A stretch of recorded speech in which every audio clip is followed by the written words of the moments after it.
Halo semua, hari ini kita akan membahas buku penilaian Bu Pena untuk jilid 5D. Mari kita buka buku halaman 146.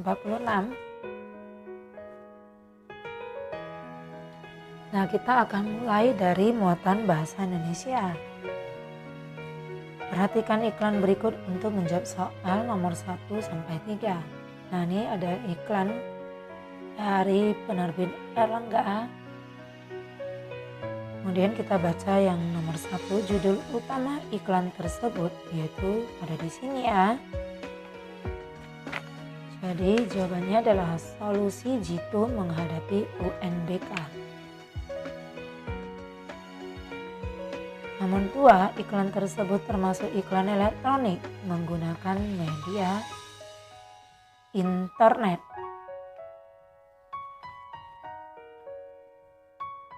Nomor 3, tuliskan isi dan kesimpulan dari iklan tersebut. Dari iklan ini. Isi iklan yaitu tentang seri CD dari UNBK. Kemudian kesimpulannya yaitu penerbit Erlangga menawarkan produk untuk UNBK.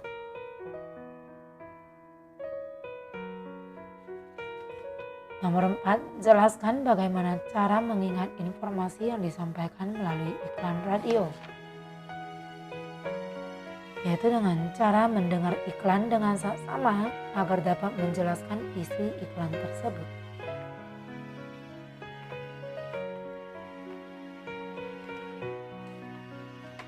Nomor 5, bayangkan kamu adalah seorang penyiar radio yang akan mempromosikan produk seperti gambar di samping, buku di samping. Setelah itu buatlah kalimat ajakan kepada masyarakat agar tertarik untuk membeli produk tersebut. Jadi kalimat iklannya kira-kira seperti ini. Mau buku berkualitas dengan harga terjangkau? Bu Pena lah jawabannya. Kini buku Bu Pena hadir jilid 1D. Ayo segera dapatkan di toko buku terdekat. Bu Pena jilid 1D, buku penilaian dilengkapi dengan pembelajaran yang terlengkap. Jangan sampai kehabisan ya.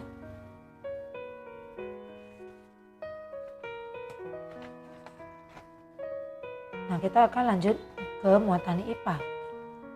Nomor 1, emas 24 karat ataupun emas murni dikelompokkan ke dalam A. Zat tunggal kelompok unsur.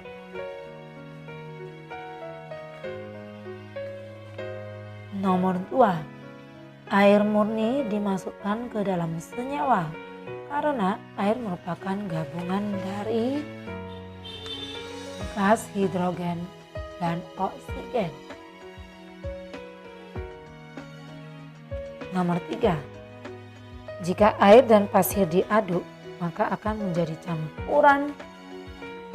Jawabannya campuran heterogen. Hal ini dikarenakan pasir yang dicampur akan mengendap pada bagian dasar wadah.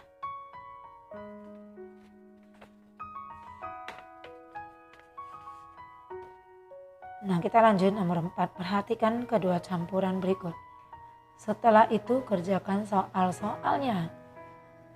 Yang A, air teh yang dicampur dengan gula pasir. Yang B, air yang bercampur dengan pasir.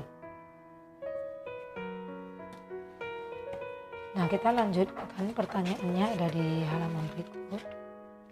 Pertanyaannya A yaitu manakah yang menunjukkan campuran homogen dan manakah yang menunjukkan campuran heterogen?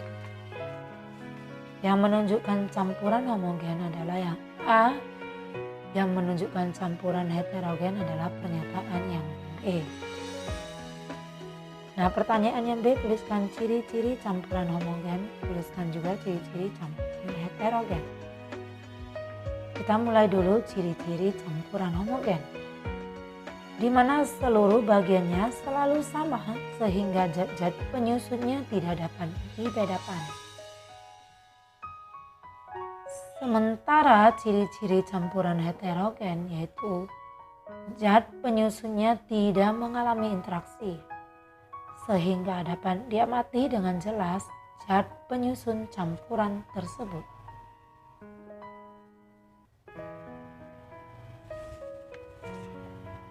Kemudian yang nomor 5, tuliskan zat terlarut dan zat pelarut pada masing-masing benda berikut. Yang A yaitu kuah bakso yang diberi kecap. Jadi zat pelarutnya adalah kuah bakso dan zat pelarutnya adalah kecap.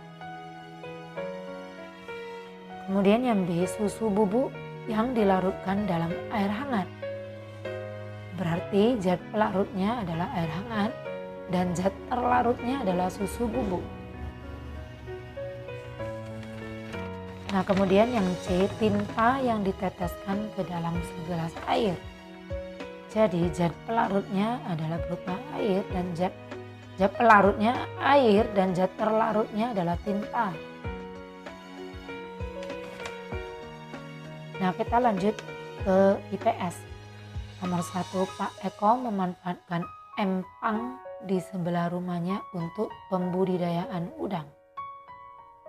Kegiatan ekonomi yang dilakukan oleh Pak Edo adalah B, perikanan.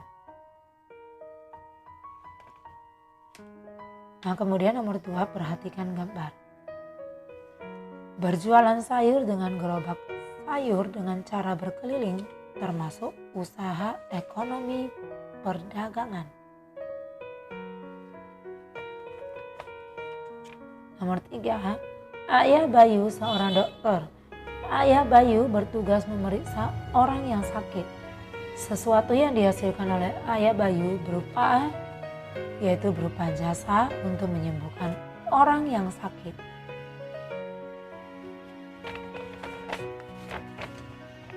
Nah, kita lanjut pertanyaan yang keempat. Apakah keuntungan yang diperoleh dari usaha perseorangan dan kelompok sama? Jelaskan. Jawabannya tentu tidak sama. Jadi penjelasannya, keuntungan yang diperoleh dari usaha perseorangan dapat dinikmati sendiri. Sedangkan keuntungan dari usaha kelompok dibagi dengan pemilik modal yang lain. Kemudian yang nomor 5, tuliskan kelebihan dan kekurangan usaha yang dikelola secara kelompok. Nah, yang akan dibahas kelebihannya dulu. Modalnya lebih banyak karena berasal dari beberapa orang. Kemudian yang kedua, resiko dan kerugian usaha ditanggung bersama. Dan yang ketiga, ide dan kemampuan usaha lebih banyak. Nah, sedangkan kekurangannya yang pertama yaitu pengambilan keputusan harus sesuai dengan kesepakatan bersama. Kekurangannya yang kedua, keuntungan dibagi dengan pemilik modal lainnya. Kekurangannya yang ketiga, kelangsungan usaha tidak menentu karena rawan perbedaan pendapat antar pemilik modal.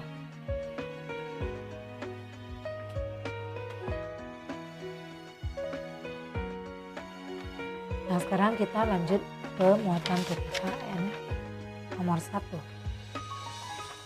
Semboyan Bhinneka Tunggal Ika mengajarkan kita untuk B, menghormati setiap perbedaan yang ada pada bangsa ini. Nomor 2, manusia tidak melakukan kegiatannya sehari-hari seorang diri. Karena itu manusia disebut sebagai makhluk sosial. Nomor 3, semboyan Bhinneka Tunggal Ika yang digunakan oleh bangsa Indonesia tertulis dalam kitab Sutasoma. Nomor 4, tuliskan 3 keberagaman yang dapat kamu temukan antar anggota keluarga di rumahmu. Jadi diantaranya yaitu keberagaman usia, sifat, dan hobi. Nomor 5, tuliskan 3 sikap yang dapat kita kembangkan untuk menjaga persatuan dan kesatuan dalam keberagaman bangsa. Yang pertama yaitu saling menghormati dan menghargai. Yang kedua, tidak mementingkan diri sendiri. Dan yang ketiga adalah tolong menolong dan saling bekerja sama.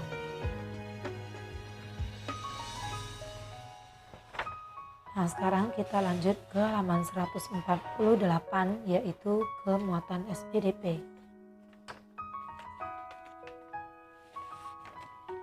Nomor 1, pola lantai yang membentuk garis vertikal adalah gambar yang C. Nomor 2, tari Seudati merupakan tarian yang berasal dari daerah Aceh. Nomor 3, pola lantai tari kreasi daerah umumnya merupakan tarian yang dilakukan secara vertikal, horizontal, diagonal, dan melengkung.